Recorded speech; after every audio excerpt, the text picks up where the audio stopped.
وہیں سے لوٹے اور مسجد نبوی شریف میں آ کر جمع ہوئے. حضرت علی کو، حضرت طلحہ کو، عبداللہ کو، زبیر کو، حضرت عمار کو بلایا. کہا یہ دیکھو عثمان غنی نے کتنا بڑا دھوکہ کیا ہے، ہمارے ساتھ کتنی بڑی ناانصافی کی ہے کہ ہمیں موت کے گھاٹ اتارنا چاہتے تھے. اب ہم ان سے بدلہ لیں گے، اب انہیں چھوڑیں گے نہیں.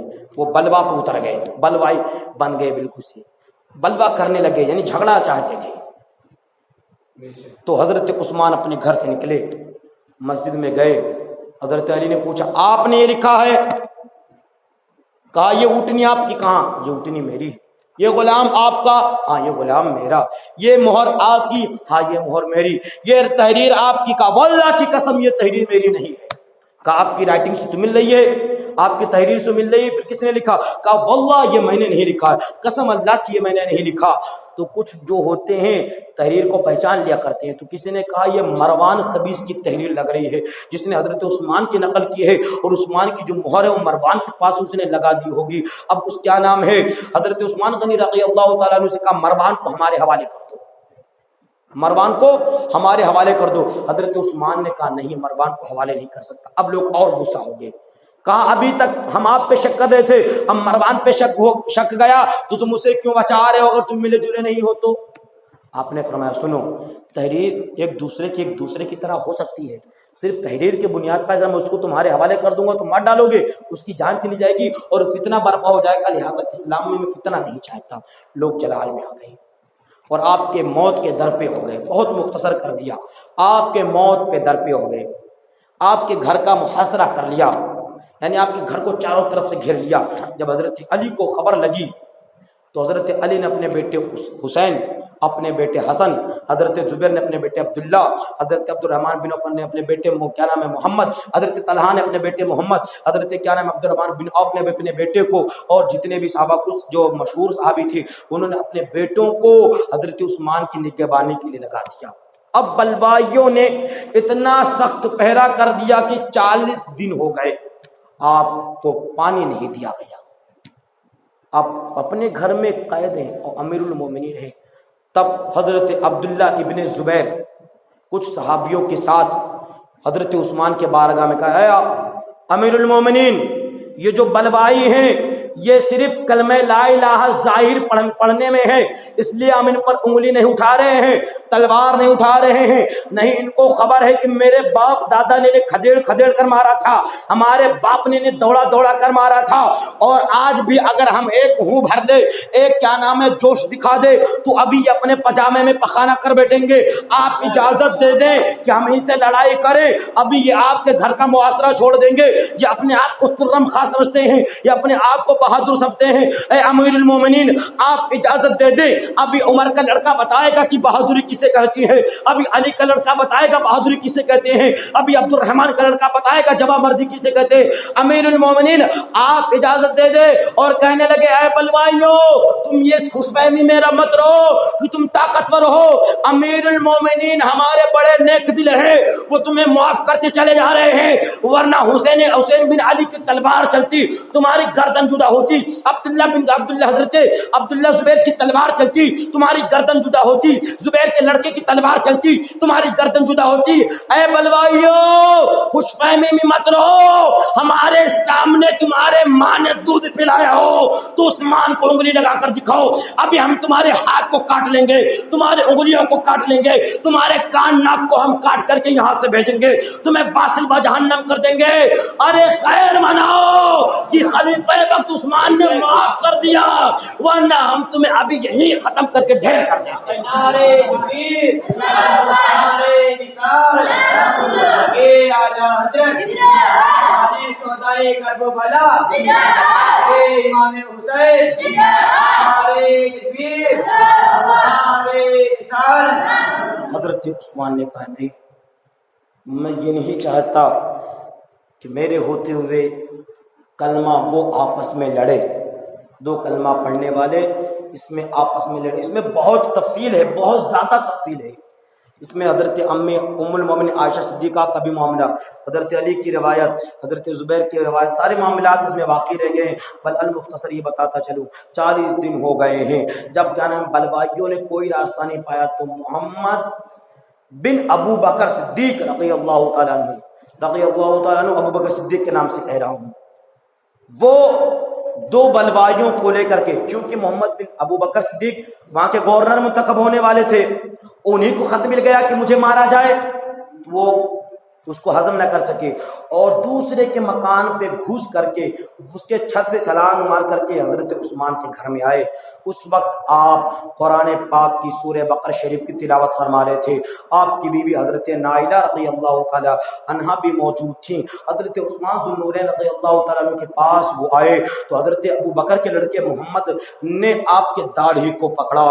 حضرت عثمان نے کہا بھری، اے ابو بکر، اے محمد تم کیا کر رہے ہو؟ قسم خدا کی تمہارے باپ ہوتے تو تمہیں اس کی سزا بہت سخت دیتے، تمہیں پتہ چل جاتا کہ تم نے امیر المومنین کے شان میں یہ گستاخی کی ہے تو تمہیں مار ڈالتے، بہت تمہیں سخت سزا دیتے۔ وہ اتنا سن کر ڈر گئے۔ تب تک ایک ظالم نے آپ پر حملہ کرنا چاہا کہ حضرت نائلہ نے اس کے حملے کو روکا، آپ کی انگلیاں کٹ گئی، آپ کی انگلیاں کٹ گئی، آپ نہ روک سکے۔ پھر دوسرے ظالم نے آپ پر حملہ کیا، آپ کے بغل پر حملہ کیا۔ سب سے پہلے اس نے حملہ آپ کے داہنے ہاتھ پر حملہ کر دیا۔ جب دائنے ہاتھ پر حملہ کیا، حضرت عثمان نے کہا اللہ تجھے غارت کرے، تو نے اس ہاتھ کو کاٹ دیا جس ہاتھ سے میں رب کے رسول پر نازل ہونے والی وحی کو لکھا کرتا تھا، میں نے جس ہاتھ سے قرآن کو لکھا تھا اس ہاتھ کو تو نے کاٹ دیا۔ رب تجھے غضب میں ڈالے، تیرے ہاتھ اور پیر، تیرے ناک اور کان کو شل کر دے، تیری آنکھیں چھین لے، تیرا ہاتھ چھین لے، تیرا پیر چھین لے اور تجھے جہنم کرنے والا بنا دے۔ اس کے بعد ظالم نے دوسرا حملہ کیا، آپ کے سینے مبارکہ پر لگا۔ اس وقت آپ سورہ فسیکفیکہم اللہ کی تلاوت فرما دیتے، وہ کون اس سورت پہ پڑتا ہے اور آپ وہیں شہید ہو جاتے ہیں۔ انا للہ و انا الیہ راجعون۔ ابر رحمت ان کے مرکز پر بہر باری کرے، حشر تک شان کریم ناز برداری کرے، ظاہری فنا کے بعد بھی باقی ہے شان رہبری تیری، ہزاروں رحمتیں ہوں اے امیر کارواں تم پر۔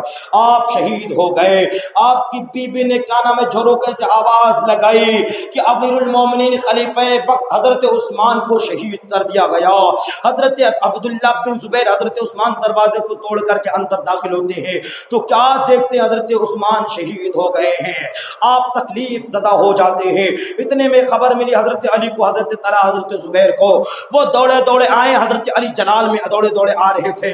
حضرت حسین کو دیکھا، ان کے سر کے رخسار پر ایک کیا نام ہے تماچا رسید کیا۔ اس کے بعد حضرت حسن کے پاس گئے، ایک گھوسا ان کے چہرے پر مارا۔ حضرت عبداللہ کے پاس گئے، ان کو کیا نام ہے سخت الفاظ میں ڈانٹا، تم کیا کر رہے تھے؟ امیر المومنین کا قتل کر دیا گیا، تم نے کیا ذمہ داریاں نبھائی؟ تم نے کیا کیا امیر المومنین کی حفاظت کے لیے؟ تم نے کچھ نہیں کیا امیر المومنین کی حفاظت کے لیے۔ حضرت علی جلال میں تھے۔ آپ کیا نام ہے حضرت عثمان کے پاس جاتے ہیں اور آپ کے لاش مبارکہ کو اٹھاتے ہیں، اٹھانے کے بعد لے کر جاتے ہیں، اس کے بعد آپ کو دفنایا جاتا ہے، اس کے بعد آپ کا جنازہ ہوتا ہے اور آپ کے جنازے کو جنت البقیع شریف میں دفن کر دیا جاتا ہے۔ آپ کل 12 سال حکومت کر کے، 82 سال زندگی جی کر کے، 18 ذی الحجہ کو آپ اس دار فانی سے رخصت کرتے ہیں۔ ایک صحابی رسول ہے، وہ فرماتے ہیں میں ملک شام گیا تھا تجارت کے غرض سے، تو ایک وادی میں ٹھہرا تو میں نے ایک آدمی کو یہ آواز سنتے دیکھا، ہائے ہائے میں جہنم میں جانے والا ہوں، ہائے ہائے میں جہنم میں جانے والا ہوں، ہائے ہائے میں جہنم میں جانے والا ہوں۔ تو وہ بڑھ کر اس کے پاس گئے تو اس کو دیکھا کہ اس کے ہاتھ شل ہو گئے تھے، اس کے پیر کٹ کے گل گئے تھے، اس کی آنکھ پھٹ گئی تھی۔ اب وہ آخری بار کہہ رہا تھا اب میرا مقام صرف جہنم بچا ہے۔ انہوں نے پوچھا اے وہ شخص تو ایسا کیوں کہہ رہا ہے کہ تو جہنم میں جائے گا؟ کہا میں صحیح کہہ رہا ہوں۔ کہا وجہ کیا ہے؟ کہا میں ان بدبختوں میں سے ہوں جنہوں نے حضرت عثمان کو شہید کیا تھا۔ جب میں حضرت عثمان پر حملہ کرنے لگا تھا تو حضرت عثمان نے آہ بھری تھی اور مجھے بددعا دیا تھا کہ مولا اس کے ہاتھ کو اس سے چھین لینا، اس کے پیر کو اس سے چھین لینا، اس کی آنکھوں کو اس سے چھین لینا، اس کو جہنم کا کندا بنا دینا۔ حضرت عثمان کی 3 باتیں تو صحیح ہو گئی، میرا ہاتھ شل ہو گیا ہے، میرا پیر کٹ گیا ہے، میری آنکھیں پھٹ گئی ہیں، اب مجھے یقین ہو گیا ان کی 3 باتیں صحیح ہو گئی ہیں، اب صرف میرا مقام جہنم ہی بچا ہے، اب میں نہیں بچنے والا ہوں۔ حضرت عثمان کی یہ کرامت ہے۔ ایک شخص راستے سے آ رہا تھا، اس نے ایک خاتون کو گھور گھور کر دیکھا، گھور گھور کر دیکھا، گھور گھور کر دیکھا، پھر حضرت امیر المومنین عثمان کے پاس گیا، حضرت عثمان نے اسے ڈانٹا، اے وہ شخص کہ اے لوگوں، جب